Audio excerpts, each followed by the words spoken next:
Okay sir ఇంకోళ్ళకి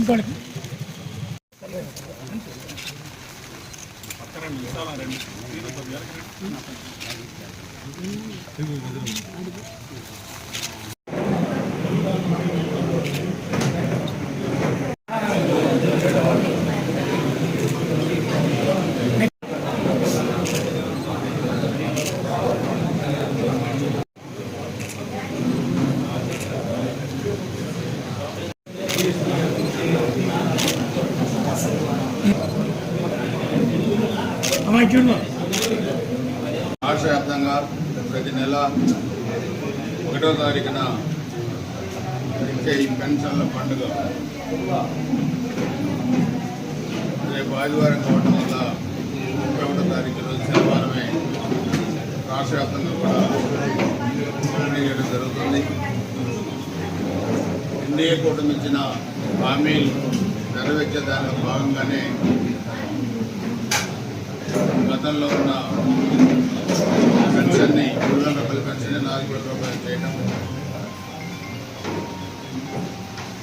14లో మనం చూస్తే రాష్ట్ర విభజన జరిగినప్పుడు చంద్రబాబు నాయుడు గారు ముఖ్యమంత్రిగా అయిన తర్వాత ఆ రోజు 200 రూపాయల పెన్షన్ 20 రూపాయలు చేయడం, దాని తర్వాత 2019 ఎన్నికల నాటికి అది 2,000 రూపాయల పెన్షన్ చేయటం, తర్వాత జగన్మోహన్ రెడ్డి వచ్చిన తర్వాత 3,000 చేస్తామని చెప్పి ఒకేసారి చేయకుండా సంవత్సరానికి 250 రూపాయలు పెంచడం జరిగింది.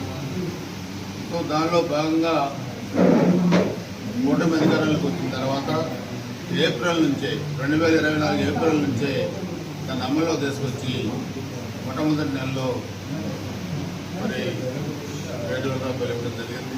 అప్పటి నుంచి ప్రతి నెలలో కూడా 4,000 రూపాయలు పెన్షన్ ఇవ్వడం జరిగింది.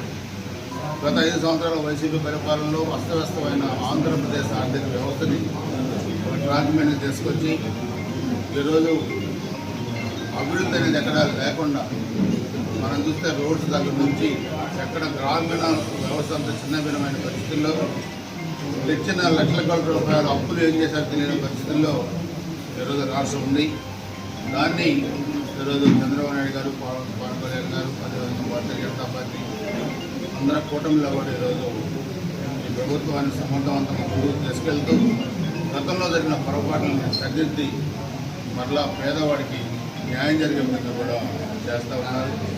సో అందుకే ఈరోజు రాష్ట్ర వ్యాప్తంగా వర్షాలు ఉన్నా రేపు మరలా ఆదివారం ఉద్యోగులు కూడా ఇబ్బంది పడకూడదు అని చెప్పి ఒక నిబద్ధతతో ఈరోజు వర్షం ఉన్నదంటే ఈరోజు కూడా రాష్ట్ర వ్యాప్తంగా కూడా ఈ కార్యక్రమాన్ని కూడా చేపట్టడం జరిగింది. నిన్ననే వర్మహోత్సవం కూడా చేసుకున్నాం. పచ్చని చెట్లు గజవరాన్ని కూడా ప్రగతిగా ముందుకు వస్తాము. అందుకని రాబోయే 5 సంవత్సరాలు ఒక ప్రణాళికతో కూడా ముందుకెళ్లాల్సిన అవసరం ఉంది రాష్ట్రంలో.